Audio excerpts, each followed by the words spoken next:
Here are 5 creative ways to win offers in today's hyper-competitive seller's market. All right, so I know nationally we're in a seller's market. We're dealing with multiple offers and escalator clauses and all sorts of craziness that's making it really difficult for any individual buyer to win. Now, some buyers winning every bidding war, but how do you get your offer to be the one that wins? We put our heads together as a team and we started coming up with some solutions. I'd love to hear anything you have above these 5, because I think masterminding is a brilliant way to get anything solved. So let's start with these, okay? First of all, the number one thing that we do is we get related to the listing agent.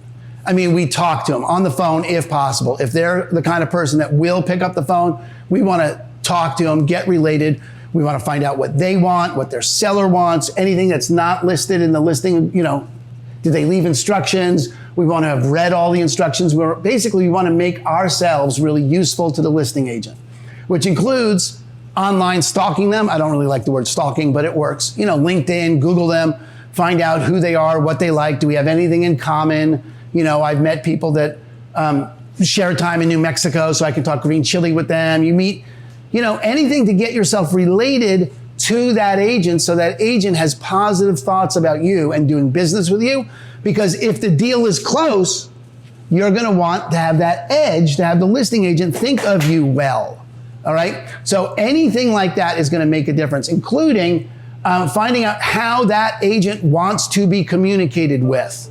Do they like email, text, Facebook Messenger, WhatsApp, calling? What's their preferred method of communication? Which you can ask, hey, listen, I'm really excited about this house. My client's really excited. I want to make sure everything we do works for you.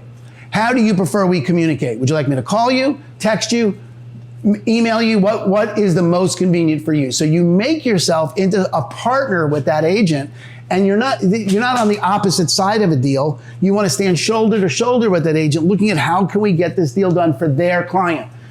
When you're talking to that agent, you got to be talking to them about how to get things to work for them, right? Which doesn't mean you sell out your client. This is, in fact, being a fiduciary for your client, is being the person that's going to be the partner of that agent.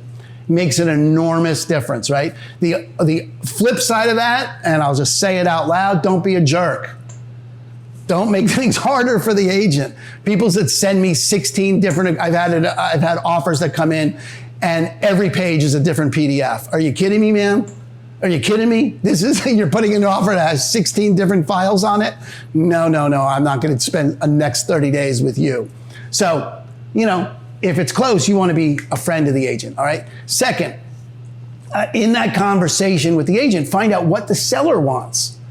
Sometimes they want a rent back. Sometimes it's just the most money in the least time, the most likelihood to close. Okay, good. You need to know that. Get it all said. Most likelihood to close. Okay, maybe we can release the earnest money. Maybe you can start to develop your strategy from what the seller wants. Oh, they want a rent back. Maybe we can do a free rent back. Maybe my buyers are living with their parents and they're not paying any rent. So it's easy for them to pay an extra payment and help the seller out, a free rent back. Things like that. Find out if the seller is moving. Great, don't clean the house. We'll clean the house. You don't have to touch anything when you're done.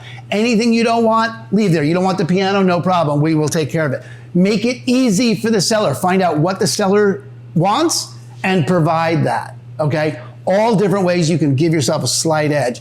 Third way is I always have my lender call the listing agent.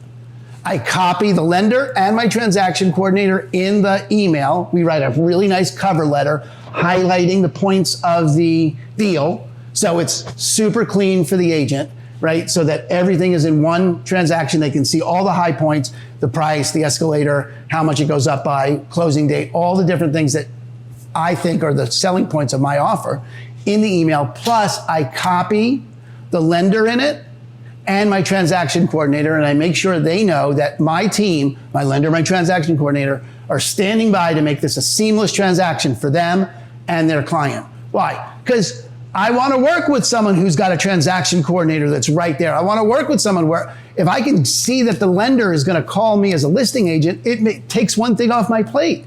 So I copy the lender in the email. I've already sent the lender the listing and the agent's phone number. And as soon as the lender sees the email hit their desk, the lender calls the listing agent. Why? Because the listing agent is going to have 7 different people to call. Suppose they get a call from my guy first.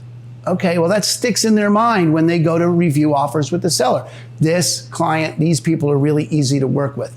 That's all you're doing here, okay, is making yourself easy to work with. Then there are some ways you can add value to the offer without increasing the purchase price, because there's only so high you can increase the purchase price without getting it beyond where it's going to appraise. And, you know, standard, you're going to do things like pre-inspect, you're going to do things like add money to the down payment so that you can cover low appraisal. But so from a really sort of creative standpoint, I offer to only have my commission be off the original list price. So if we escalate from $550 to $600, they're only paying my commission on the $550.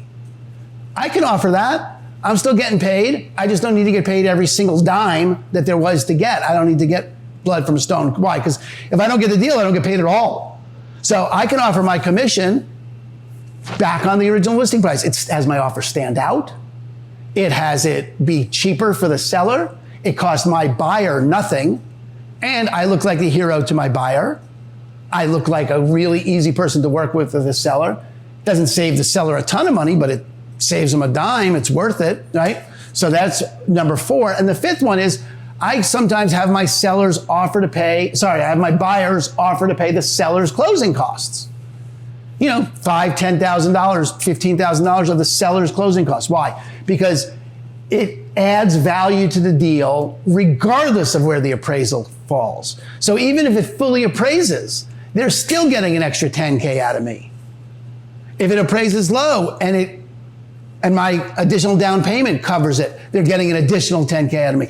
It's outside of the appraisal process. And my client can offer that when they can have that extra, if they have that extra cash. And it has my offer stand out. It has me provide more value to the seller than anyone else was providing in a way that's both creative, unique, and gives money to the seller. It works. So I practice those 5 things. I'd love to hear any things you do or you have found that work so that we can all benefit. Let me know. Aaron Hendon with Christine & Company over at EXP. Share this, like it, do all that social media stuff. Talk to you later.